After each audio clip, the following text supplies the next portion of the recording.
Welcome to the Rodeo Wagon podcast. We're here with world finalist Casey COULTER.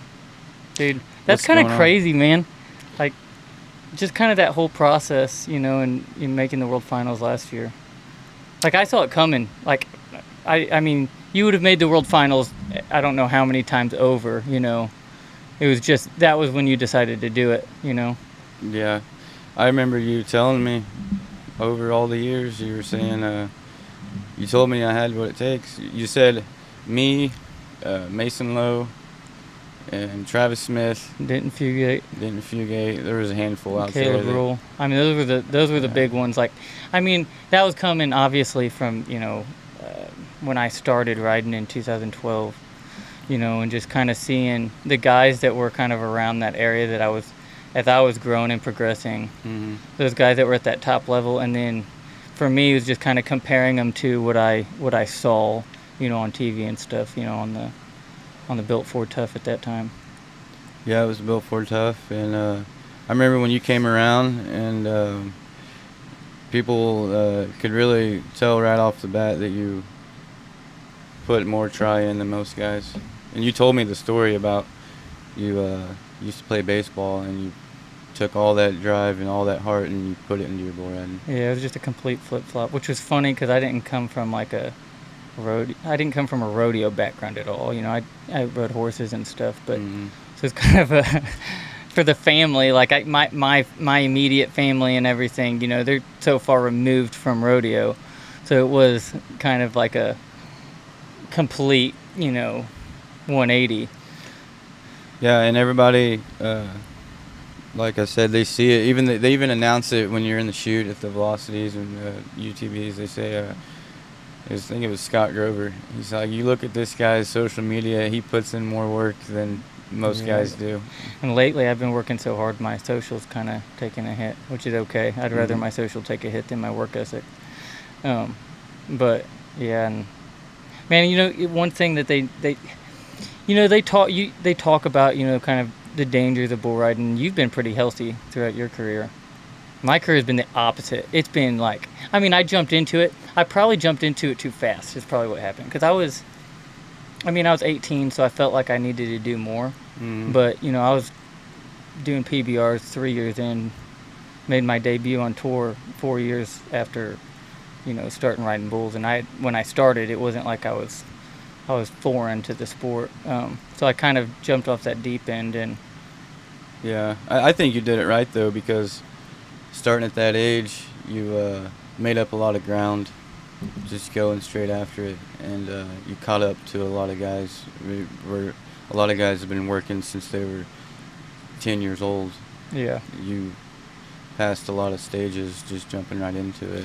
And at that time, so when I started going, you were doing PRCAs actually, or soon after that. I don't know what year, was it 15 maybe? It's just a few years into my riding when I remember you and Schlobaum going together all the time. That was 2013. Okay, so a year after I started. That was about 10 years ago, because I was 23, and I'll be 33 next week. Yeah.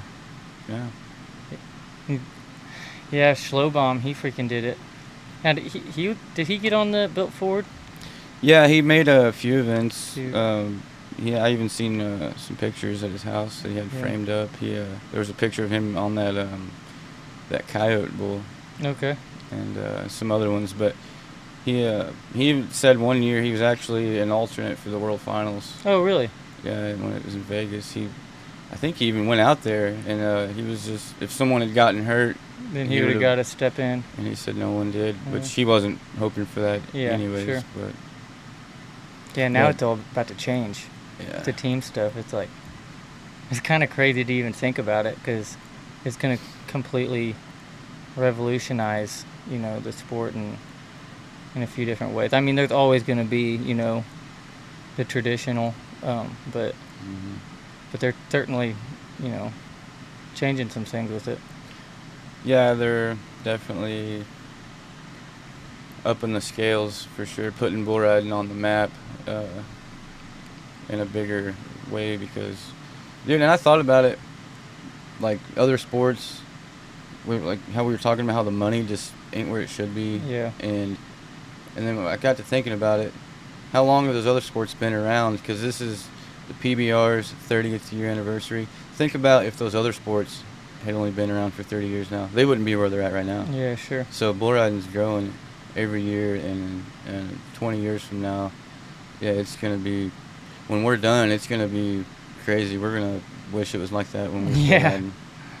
Yeah, for kids growing up, it's going to change, which it's kind of funny because, like, that whole atmosphere, you know, that team concept, I mean, you've seen it within the Brazilians, you know, and they kind of hold together really well, you know, when they come over here.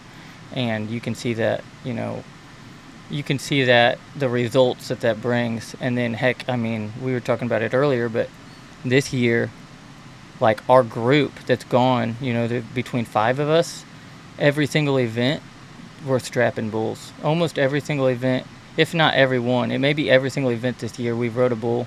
Mm-hmm. We've won 2 events, you know, won over 5 rounds, taken second like 4 times, and rode who knows how many bulls, you know. Every single one of us is you know, had top 5 finishes more than once. Mm-hmm.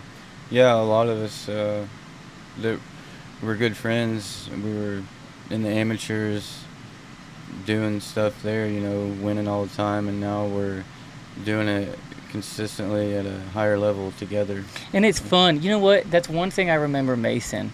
You know, when Mason first got up there and stuff, and it was actually when I made my debut at the Iron Cowboy, and I was talking to him, and he was like, man, the one thing I miss is the camaraderie of going to those amateur deals, because at that time, you know, when he first got up there and everything, it was, you know, Chase Outlaw, you know, him, you know, probably Chase was that guy to him, but him talking about that, you know. And now it's kind of like we're getting to, you know, actually do it together, and a bunch of us. Mason would have loved it. I mean, heck, we were doing it with him, you know, right then, just we weren't quite there yet. He was a little bit ahead of us on that. Yeah, I remember when he made tour, and he said he wished that he was just jumping back in the car with all of us, and because, you know, I didn't realize how it was at that point. When you get to there's that saying, it's lonely at the top, but you eat better. Yeah. Like when you get to the UTVs, like, it's not like your buddies that are there live a couple hours down the road. So you're getting on a plane by yourself, you're Ubering around by yourself, staying at hotels by yourself, and I know it's different. It's just different, yeah. It's not bad. I mean, you still have, you know, those guys that you're great friends with and stuff, and you know, you get build new relationships, but it is different, you know, like, I mean, heck, this year, check this out. Guess how many miles we'll have clocked this year after velocity finals, not even the world finals. I don't even know. Take a guess. You've already looked into this? I've got it. I've got the number. Let's hear it. 48,000 miles driven. Not bad. And we're a quarter of the way through, you know. Since January? Since January. Yeah. And almost all of that, you know, going with a group of guys and kind of in the trenches together. There's just something about that, you know. Yeah. Yeah, and I want to go back to, when you get to the events, the bigger ones, you meet up with your homies, but I guess I was talking about getting there, traveling. Sure, the traveling is, you're doing it by yourself. Yeah. Yeah, and I mean, heck, the last two weekends, in Albuquerque, it was me and Dakota, and so we got to go up there, and that was freaking fun. And then last weekend, it was me, Zane, and Dakota, and it really makes it so much fun when you're actually going with those guys. Mm-hmm. And with that it was crazy because last weekend we were in Sioux Falls. Okay, so we were in Sioux Falls on Friday, and then Casper, Wyoming. So UTB on Friday, Casper, Wyoming on Saturday, and then UTB again on Sunday. Mm-hmm. And they were calling for a blizzard that was going through South Dakota. Perfect. And so everybody's like, you know, hey, probably not going to make it. They actually shut the interstate down. And me, Dakota, and Zane, and then a couple of the Brazilians, and then Garrett Jones, we, you know, separately, but, you know, we freaking cut around that, took the back roads because the back roads weren't shut down, going 10 miles an hour, driving what an 8-hour drive turns into 14 hours. You show up just in time for the bull riding. Oh yeah. And then, going through blizzard, everything's all on the side of the road, and like, man, just living life, kind of getting to do that with your buddies, and like those are the memories I think that you hold on to forever. Like stuff like that where it's just like, if it was just you, then if it was just me, it would have been go to Sioux Falls and just stay in Sioux Falls like, some of the guys did, and just turn out of the velocity, right? Mm-hmm. But when you have a few of those guys that, are willing to aim for the bushes, take the risk, and... Yeah, you guys went up there, and I should have done that too. I didn't enter Casper, so I was just out at... Yeah, you were out Saturday, though. Saturday. Yeah. And about broke my leg.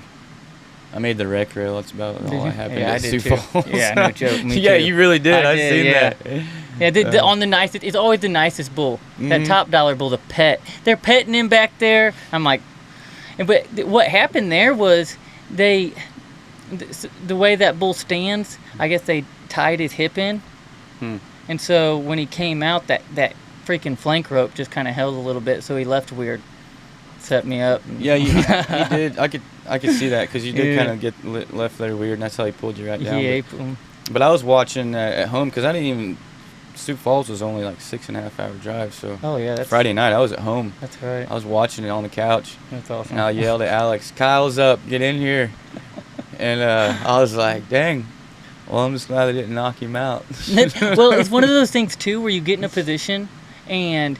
You look down that barrel or you get out of it. You bail, save your skin, move on, or you stare down that barrel and you just hope to God that you can get your hips underneath you. Oh, yeah. And I didn't. That's what JB used to say. He said, you either check out or you bear down and try to get there and take what's coming. Yeah. In Dakota, he did it too. He was like 7-something on Sunday. That was going to be a pretty ranked bull ride. I didn't see Sunday. Yeah, I haven't watched that yet. He was on Ricky Vaughn. He started all right. Yeah, he started. Yeah, he's actually,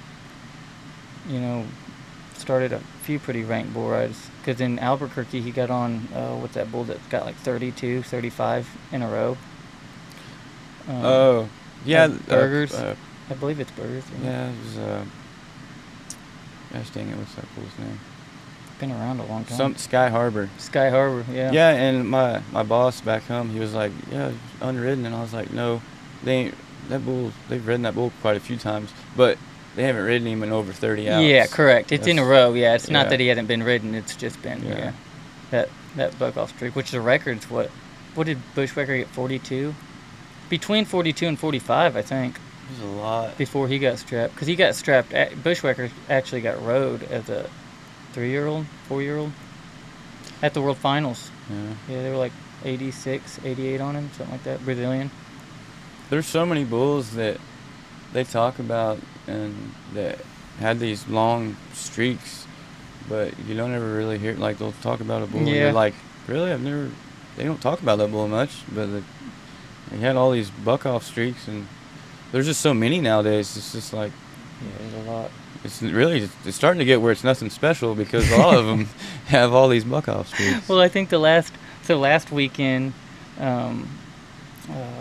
Ramon got on one, kind of that bull spit the bit, and he was like 66 points in the championship round. But it's been outside of that, if you don't count that ride, it's been the last 4 events. Nobody stayed on the championship round. I wonder what that record is. How long have the bulls won in the championship round? One out. Like one, Yeah, that's that I know of. That's never happened. It's happening more. I'll tell you what, it didn't happen back in the day. It didn't happen near as much. I'll tell you what, I was watching Pluto a week or so ago, and it was, it shows like PBRs from the 90s. Yeah. And it had the list of guys going in the short round, and there was 15 guys had ridden 2 going into the short round. You would never see that now. Yeah. I mean... Yeah, the breeding program's gotten so good. I like it, though. Well, it's like me and Keith were talking about the other day, and, these classic deals, like when we had to decide whether to go to Memphis or Cedar Park, and I'm all about, well, I'm going to go to the ABBI, and then everybody else will go to the bull teams. You go to the ABBI, you stay on, you win more. It's just how it works. But anymore, the classic bulls are just the same as anything else. Back in the day, 8 years ago, those ABBI classics, that was where the heat was. And nowadays, I feel like... Yeah, you're right. Like, I used to hear, the classic, and then people were, oh man, oh God, it's the classic. But now, even the bull teams, like, it's starting to get to where it's hard to even tell a difference. Yeah. Like, is this a classic or a bull team? Some of them are bull team bulls, like... I think it's good. It's making the guys have to step their game up, and just pushes us to train harder, because that's what we're gonna have to do. And making adjustments, like we were talking about earlier, like the bulls that are bucking harder, how much more you have to use your knees. Kneeing up is a real thing. It's not so much sticking your knees to your nipples, but more getting your knees set, on the kick. Right. And that's crazy, because I was watching this video. This was a long time ago, but it's of Gary LeFew, and this is like old school. This video looks like it's from the 70s, and he's doing a bull riding school, and he's telling guys how to knee up. He goes, you get 2,200 pounds, it'll jump 5 feet forward, dropping out of the air. He said, you better learn to monkey up, knee up, monkey up and ride a little bit. So even then, Gary, he was preaching that. And but now your guys are gonna really have to start doing that to ride these rank bulls. And I think I haven't really thought about it, but like looking at back in the day, I wonder how many of those guys were using like straight shanks. And nowadays it's turned in shanks, and guys are turning their toes out less, kneeing up more. Yeah, they are. Yeah. Whereas back in the day, when I first started, it was turn your toes out. Yeah. That was it. If you want to keep your feet, you turn your toes out. Yeah. And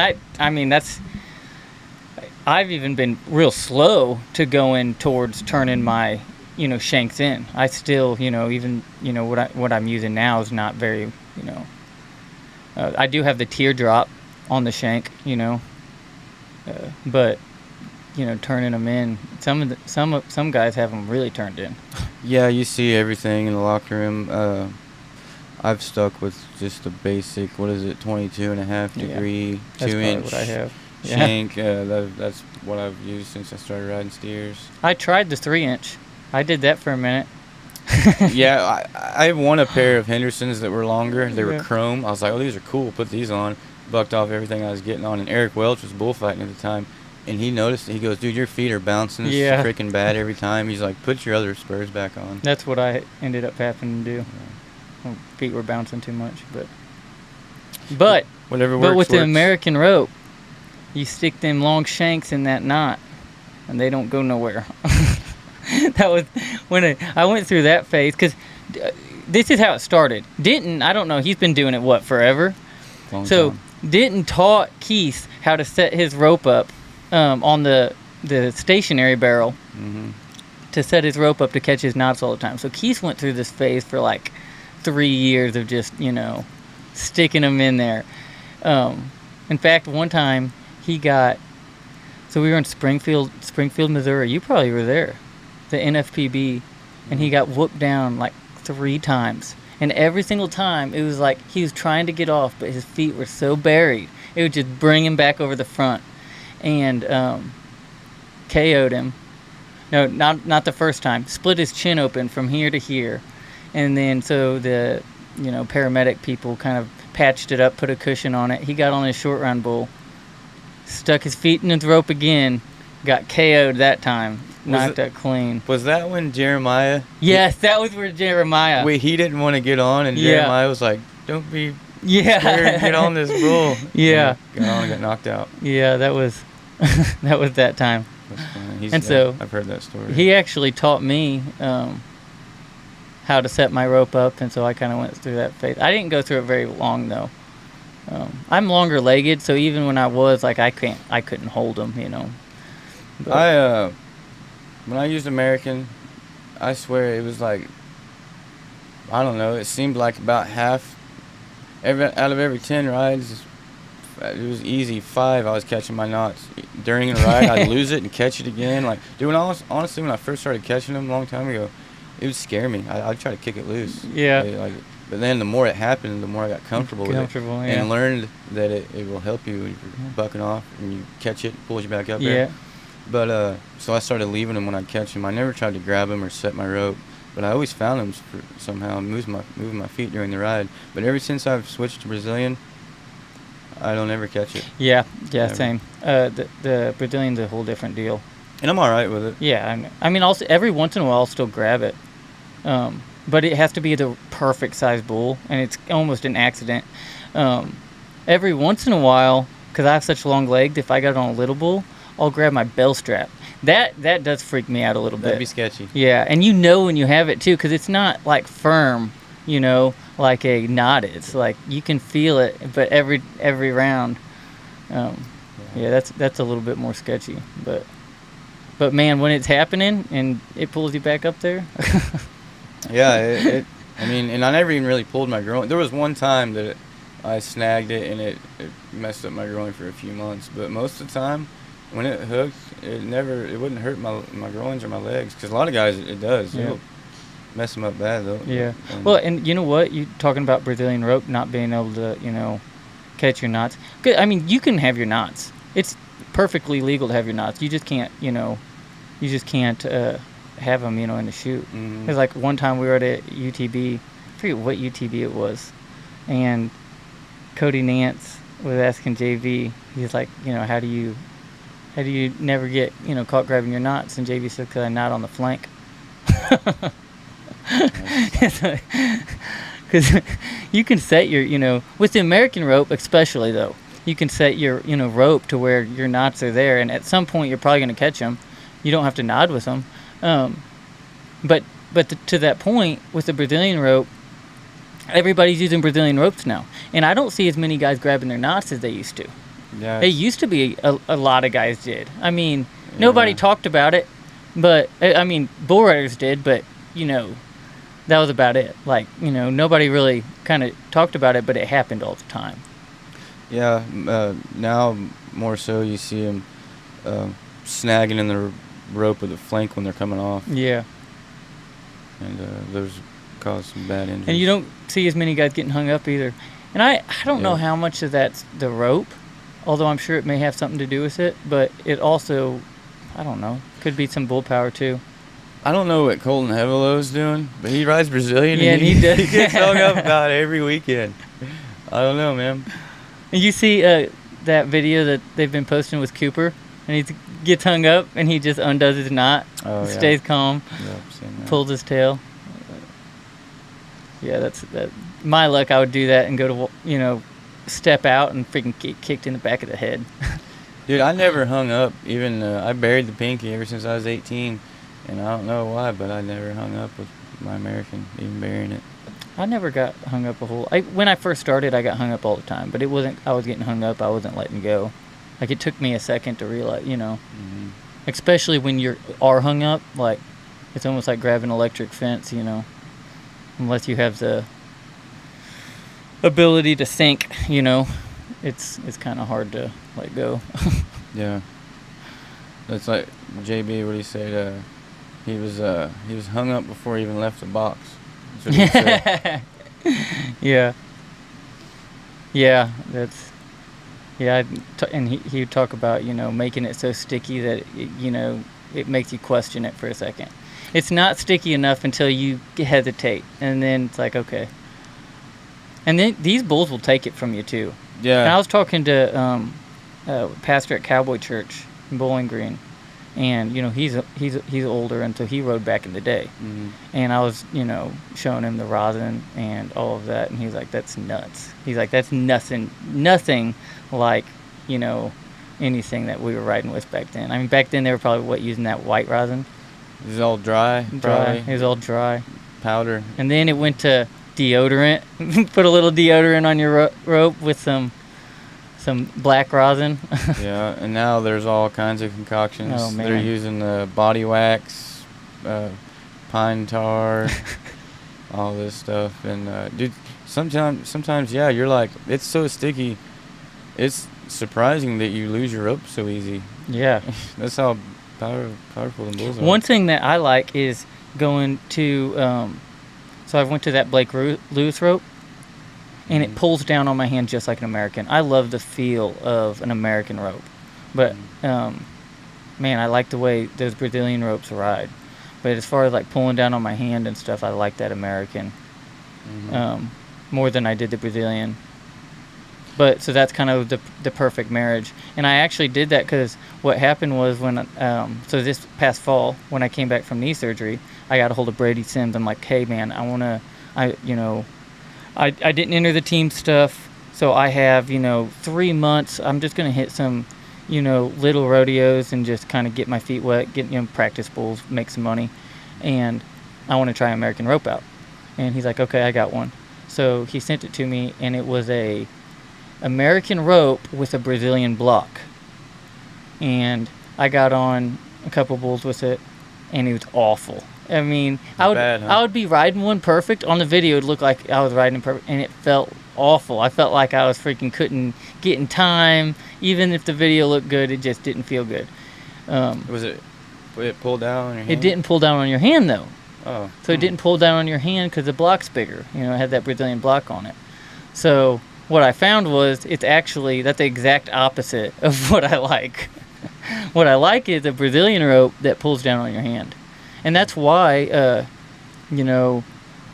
I've really enjoyed getting, Mexican bull ropes, like, cheap Mexican bull ropes. Because right out of the box, those suckers break over. They pull down on your hand a little bit more. I bought a rope from Dinner Barbosa. I got one from Kyler Oliver. The one I got from Kyler wasn't as bad, but it took 20 bulls before that sucker would pull down on your hand at all. Yeah. When I got from Dinner, it never pulled down on my hand. Hey there, folks. I want to tell you about my favorite cowboy hat brand, Sombrero Brands. As a professional bull rider, I know how important it is to have a hat that not only looks good, but can withstand the toughest rides out there. And that's exactly what Sombrero Brands delivers.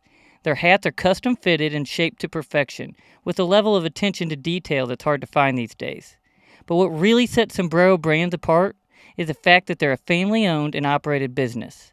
Mark and Kendall Holler, the owners, and their daughter Sarah, who's only 13 but already a hat-making prodigy, are all passionate about their craft. They know what it takes to make a cowboy hat that can stand up to anything the rodeo circuit can throw at it.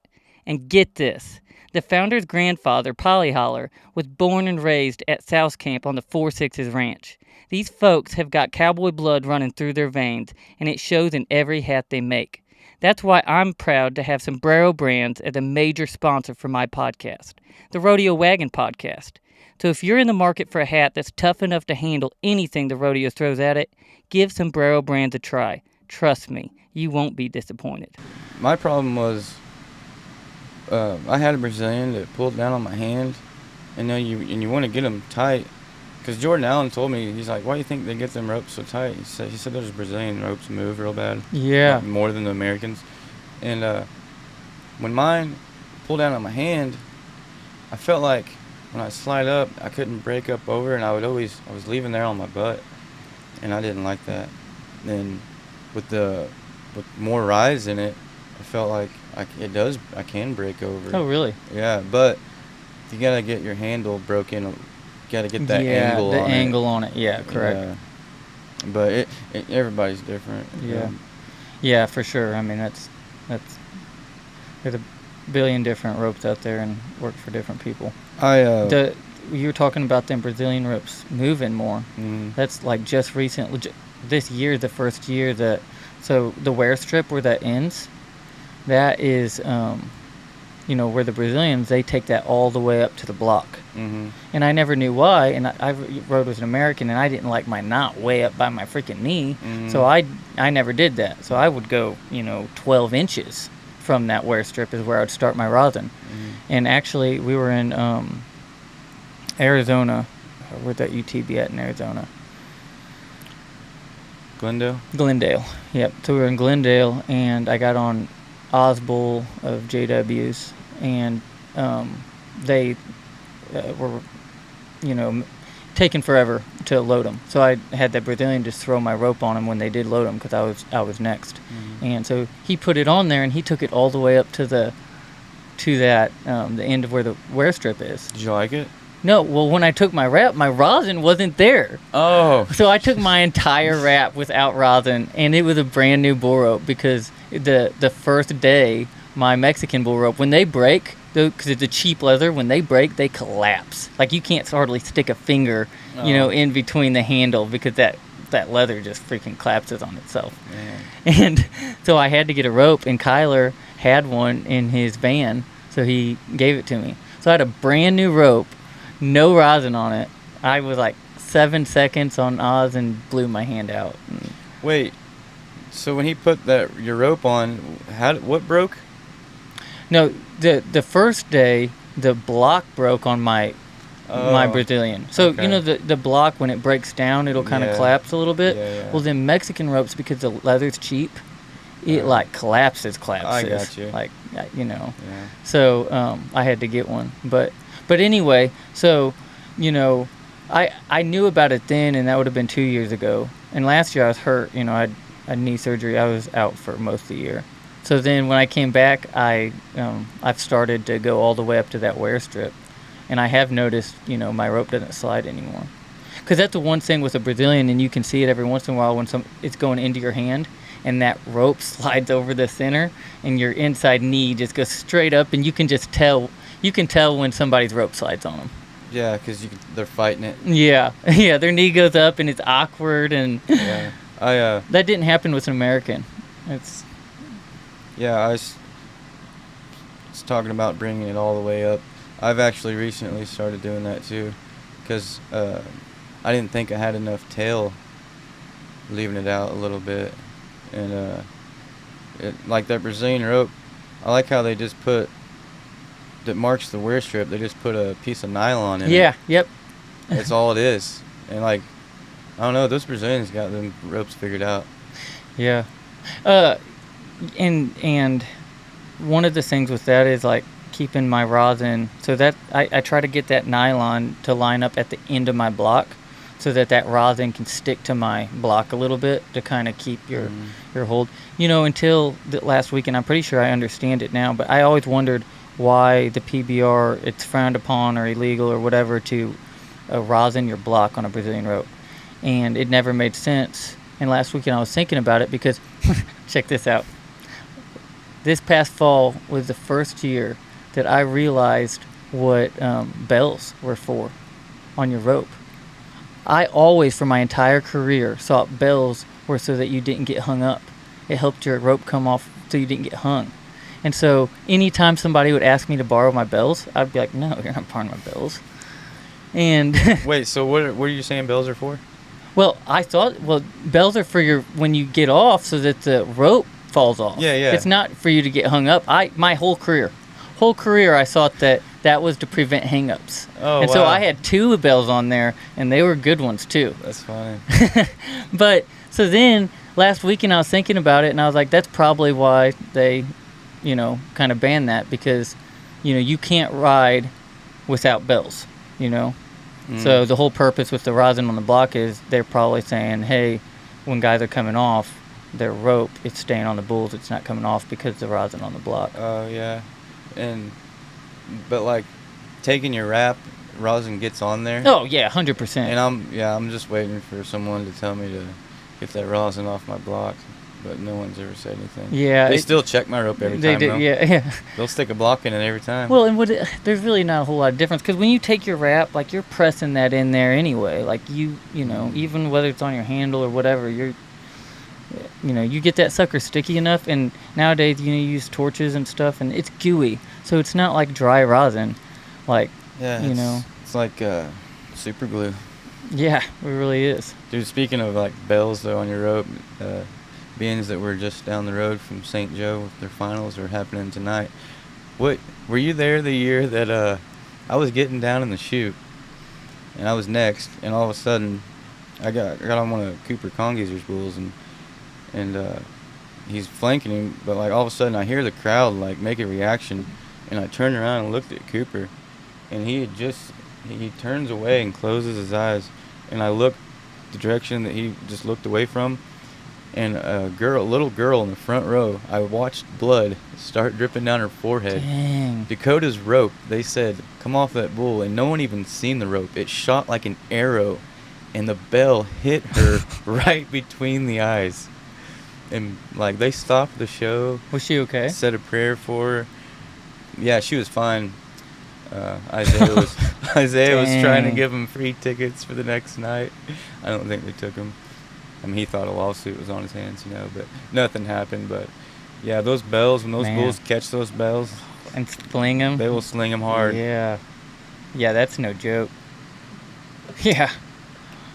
No, I thought it was kind of funny though. I mean, it wasn't funny she got hurt, but it couldn't believe that it hit her right there. Yeah, I'm surprised it doesn't happen more, because it happens quite a bit. Oh, I know. And even sometimes the bells will fly off. Like one time, so it was at NFPB finals this past year. I got my spur caught in my bell strap and it broke. And then so the only thing I could do was like tape my bells, because they're not going to let you ride without bells on. Right.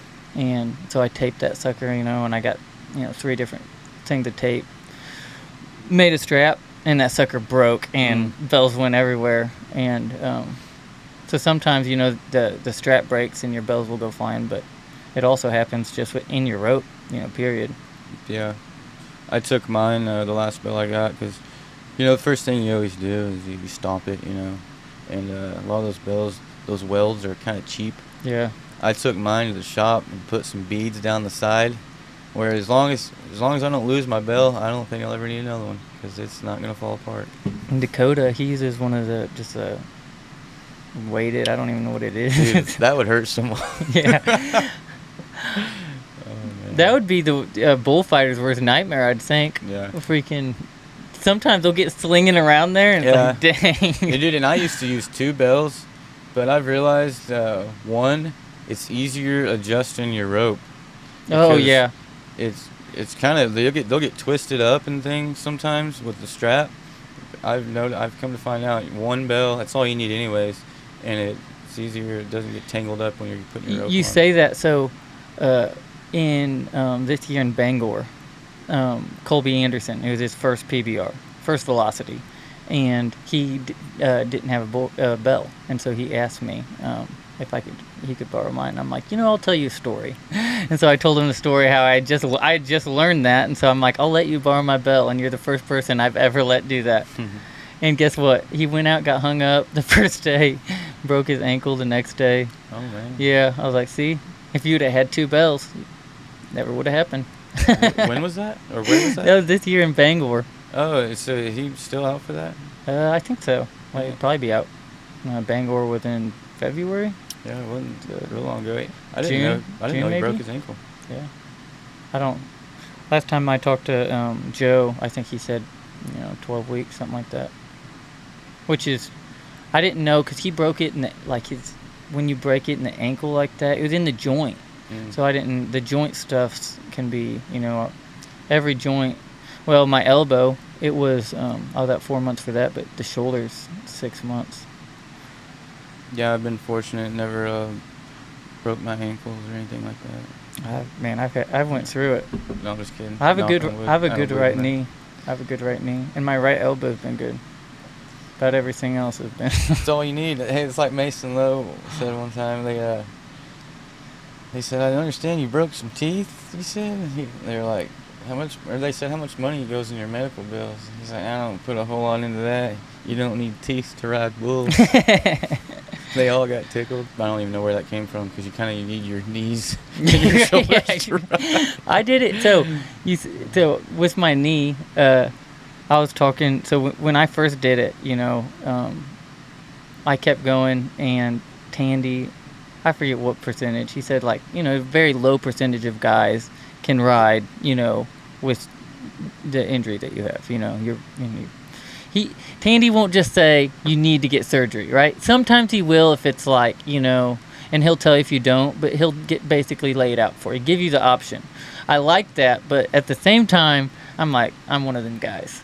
So I went last year, and I couldn't ride jack squat. Like my knee was like, they were bracing it up. I couldn't knee up because, the tape job. It was like they were casting my knee every single time. And every time I'd go into the sports med, they would just shake their head and be like, at the velocities, be like, just wrap him up fixed. again, boys. Yeah. They would use, half the tape that they had. But then when I got it fixed, he was like, man, I should have done this sooner. Yeah, I think a lot of guys are like that. I'll just tough it out, or I'll just wrap it, and then once they do the surgery, they're like, oh, I should have done this before. But they don't like the idea of having to set out. Yeah. But really, man, that whole process takes you to the next level. Oh, yeah. For most guys, and it as it should. It's crazy to say that injuries are part of getting to the next level in bull riding because of the mental game that it develops. Man, that's one thing. Like, so I've had 7 surgeries now, and 10. I spent 11 years of riding bulls. At 7. A lot of those have been kind of major as far as time, like you're out, minimum 4 months, is just like going through that, and, especially when I got into PBR, that's when it kind of started happening. Going through that and coming back, like now, like that's not, the injury part of things. Like I'm learning to be wiser, like, like knowing, okay, you do this right and you're going to be able to compete. But if you push yourself right here, then you're probably going to be out even longer. Mm-hmm. And, that was like earlier this year I had a concussion in Bangor. And it was actually one of the concussions that, I was throwing up afterwards. And so it kind of made me nervous, as far as that. Because time before where I tested that, and I went the next day, and got knocked out again, ended up with a brain bleed. I was out 6 weeks. Mm-hmm. And probably should have been longer, but, so I missed that. So I take that week off, went to the combine, I didn't get on bulls, but then the next weekend, I came in, felt good, won a round, and kind of, just kind of growing wiser in those decisions, Yeah, you took the right steps. Right steps, instead of just, let's cowboy this. Yeah. Where I was younger, it would have just been, let's get on. Let's get on. Yeah. Well, it was like I was telling Andrew Alvidrez, he had a hip pointer. And he asked me, because, that sucks. When you get a hip pointer, it sucks. I don't even know what that is. And so when he did that, he was asking me about how long I was out. And I was like, well, I just kept going. But it took a while to heal. And but he, since at that time when I did it, it was like in the summer, amateur bull riding. You're going every day, You're just there's no time to heal. Where it's like the tour, the PBR, you have a full week. You can really do some healing in a week. Yeah, you can. You'd be surprised at how much your body can recover in a week if you do things right. Right. Yeah, eat right. Yeah, and he was in like a week. I think he took 1 weekend off and he came back good. And I was sitting there thinking about that. I'm like, man, I told him it was going to be like 11, 12 weeks. But I was like, if I would have known that back then, I would have took 1 weekend off. Oh, yeah. We're, you live and you learn. When we're younger, we make decisions that we wouldn't now, Yeah. And I'm definitely a example of that. Like, I wish I would have... what I'm doing now, I wish I would have been doing when I was 21. And you're training now.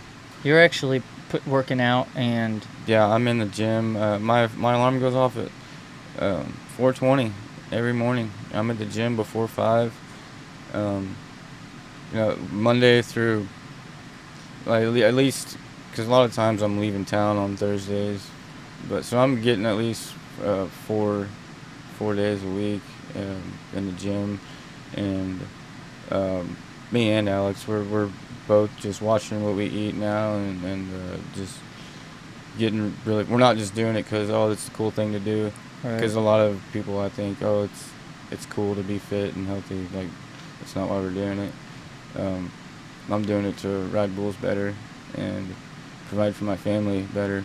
And I wish I would have been doing this a long time ago and not just, like you said, making decisions that you're just winging it, going Yeah. for it. And That's one thing that, like, my background with baseball and other sports, I actually came in doing all of those things. Like, that was an easy transition for me. right, With the athleticism. There was some big differences when I got to the point where I was 185 pounds, 190 pounds. I was strong. And I got really big, and it was not. For baseball, that was perfect. That's where you wanted to be. For bull riding, it wasn't. Because you're thinking, I actually prefer to be in between 140, 150 pounds. Probably right around 150 is ideal for me. I can get up to 160 if I'm really cutting down on upper body and really focusing on legs and putting a lot of weight on my legs. If I can, with the knees, and that's kind of gaining that strength in your legs for me has been kind of with just being beat up. In the season, in the regular season, like, kind of I'll probably be more in 150 to 145, and then the off season I'll get up more to like 160. And I get that strength back, and then try to maintain as much as I can while you're going hard, because it's 48,000 miles. We're moving, and you're on the road continuously.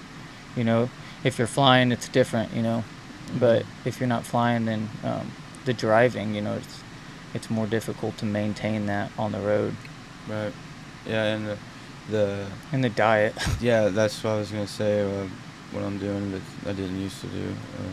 Really, just because someone told me that trying, being fit and all that, and doing stuff in the gym, really your diet plays more of that than actual in the gym. Like, you gotta eat, you gotta match it. Is what I'm trying to say. When you're doing it, you're working out, doing good in the gym, but you also gotta, for it to really have its effect, you gotta be eating right, which makes sense. Yeah. But and something I've seen lately was getting a good night's sleep every night. That actually Sleep is a huge thing. plays a. I didn't realize how big of a part that played. Like, getting your 8 hours in is so good for everything in your body and your mind. And Yeah, and that was a big thing too for me, is like I'm making the adjustment on body fat. So whenever I get low in body fat, I can't sleep. It really messes with my sleep. I mean, my body's just built to go. It's not. I struggle turning it off. So if I can get that body fat up, the difference between, a 6% body fat and a, which is super on the low end, right, and being at 10%, or somewhere in between. I'd say probably between 8 and 10% is ideal. For me on being able to maintain that sleep, because that's a huge part of it. yeah, how did you see your body fat? Okay, so there's different ways to do it. The one that they had at the combine, I don't think it's very accurate. It's one where you hold it, and then it'll take your weight, and then you hold it. So the one that I would always use is like basically you're using your weight and stuff, and then you're going to be pinching certain parts, Okay. waist and your size, and then it's measuring that against your weight, and it's just a percentage. So it's just your body fat percentage. It's not how much fat you have. It's what percentage of fat you have. And Yeah, now that you say that, I remember doing that at the combine last year. yeah, the hand one, I don't think that's accurate. I don't remember what mine was, but I think I remember that was the first time I'd ever seen my body fat. Yeah, I did. They said mine was 6, and I'm very confident I'm at probably 9, 10. Mine was somewhere around 6 too. I felt Yeah. like I don't know, I can't remember, but Keith, they said his was 14. He's like the most ripped guy ever. Crack me up.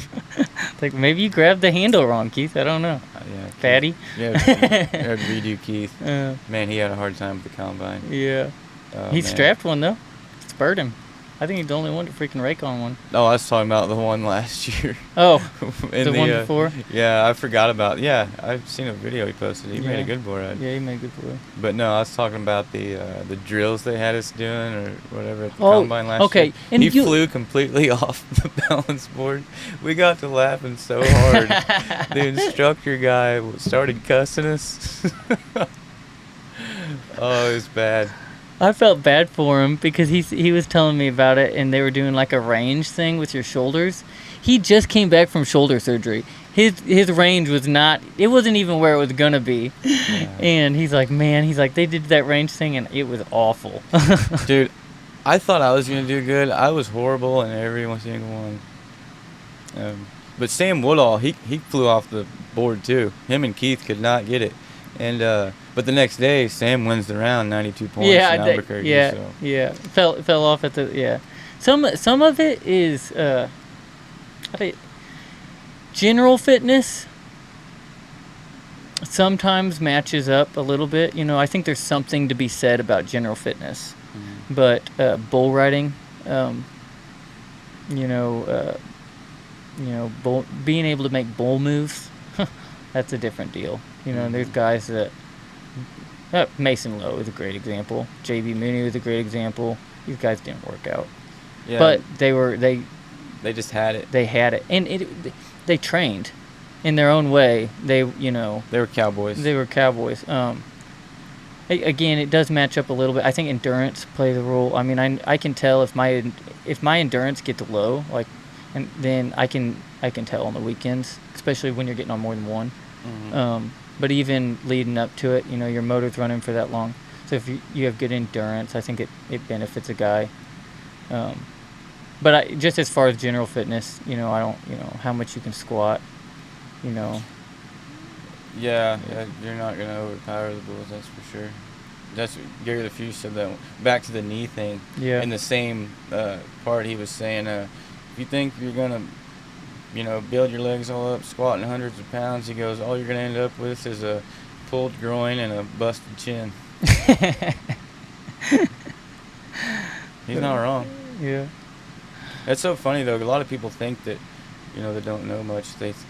Oh man, like, what do? Just you get really strong and you just hang on for dear life. Or a lot of people think that. They're like, oh man, you need to be doing bicep curls, man. You need that strong arm just to hang on. They think that's what it is. They think you're just hanging on for dear life. Yeah. Yeah. I mean, you are, but at the same time, there's so much more going on. Yeah, there's a lot. Ty Murray, he said it really good. He said, you have to give it everything you've got without trying too hard, because that's when you clamp down. Yeah, sure. Well, that was one thing with the clamping down. So when I started riding, I went to a J.B. Mooney, Chris Shivers school, and I spent all my graduation money to go to that in North Carolina, Asheville. And that was the one thing I got from that school that I remember like taking away is JB saying, a lot of times it'll look like I'm spurring a bull and I'm not. I'm just like, when you get in a compromising situation, just let loose. And when you let loose, that it'll take you back to the rope, and then you go about your business and finish them. And I've always taken that through my whole career. Whenever you get in a bind, don't clamp down. Yeah. Yeah, I've actually had people tell me that in the past. Hey, I seen you spurring that bull. No, I don't spur bulls, period. Yeah. But sometimes I'll go along with it. Yeah, you seen that? Yeah. But just kicking loose, and that's what it's all about. Staying loose and just keep fighting for that spot and never clamping down. That's for sure. I don't spur bulls away from my hand. It's one of the it don't look good. I feel like I'll lose points if I spur one away from my hand because I already keep tight, so I don't open up. I'm not one that opens up, and so I stay really tight away from my hand. Well, when I go to spur, technically you should open up more, right? But instead of opening up more, I tighten up more. So my arm goes from here, to like right here. So it's just like my arm's not moving right in front of me, and into my hand, different deal. You know, there's nothing like getting on one and getting that time into your hand where you can just kind of lift and just start raking on one. But away from your hand, no, I look stupid. Yeah, I don't know. I just, for some reason, I never bothered with the spurring. I just rode them. I tried to spur back when I was a kid, and I straight legged them. But Keith will freaking, man, yeah. and I don't know if it's just because of its size, and I've seen Chase Outlaw do it too, where you can hear it. You can hear the thumping that them bulls are taking. Yeah, no, you can, hear the thumping that, that's one of the coolest sounds too. When you're on the back of the chute and just, you hear it, boom, boom, boom. Yeah, I knew a bareback rider back in the day. They said he took his rowels and made the hole that goes in the shank, made it bigger. That way, when he was raking them, it made more of a clinging sound. And the judges would hear that and ring, ring, ring. I'm like, man, we could never do that with our 4S. Yeah, that's funny. Heck yeah. Man, North Dakota this weekend. We only have a couple more events until Velocity Finals and World Finals after that. Yeah, it's down to the wire, isn't it? Yeah. It really came fast. The shortened season, man, it's been a different ball game. Yeah, and I mean, for me, it's kind of put up or shut up kind of deal, because I'm not right there on the verge of not even making the Velocity Finals. So, yeah.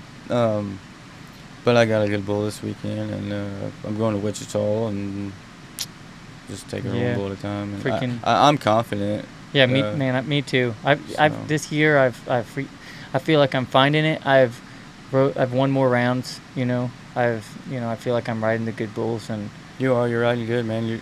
You've impressed me this year, Kyle. You came back from your injury, and you came back in first few events. You're getting the hang of it, and then you got that consistency, and you're carrying on with it. Yeah, take that into finals and freaking see where the team stuff, see where that lands. But I mean, first and foremost, it's making the world finals whatever way you can. Laying it all on the line, staring down that barrel, and making sure that at the end of the day, you put everything into making the finals. Because I mean, to me, like, that's what it's all about. Even with the combine and stuff, like, first and foremost, with me at that point was like, if I go to this practice bin and get KO'd again and I miss an event, that could cost me for the world finals, and I'm committed to the world finals. Whatever team looks at me and says, I like what that guy's about, I want them to say, hey, this guy was committed to going to the finals, that bad, he's going to do the same thing when that team stuff takes over. But yeah, for sure. I think all the events, all the bulls we're getting on in the next month, it's a big chance, big opportunities, whether it's making the world finals, making teams, because everybody's watching. So we just got to do our job. Heck yeah, man. Dude, this has been fun. Cool setup. This is much better than the other setup. Hey, man, this is the first podcast I've ever done. I feel legit over here. Hey, the other wagon was cool. The OG was cool, but we did lose the muffler, and we lost a drive shaft. So yeah, I heard about that one. It took you guys a few days to get home. Yeah, one-day event. We're like, oh, nice one day. It was the first one day we'd been grinding out. We're like, yeah, nice one-day event. Took us 5 days to get home. Perfect. Yeah, great time. All right, man. Heck yeah. All right. Thanks for having me, Kyle. Man, thanks for tuning in to the Rodeo Wagon podcast. Make sure you check out JM Smack Racks. Got these sweet hat racks. Makes it easy to, put your hats up. You don't have to put them on the dash anymore. Check out Sombrero Brands hats. Freaking straight out of Texas. Came off the 4-6's ranch. They make really good hats. But heck yes, thanks for tuning in. Download the Western Edge app, and we'll see you next time. Boom.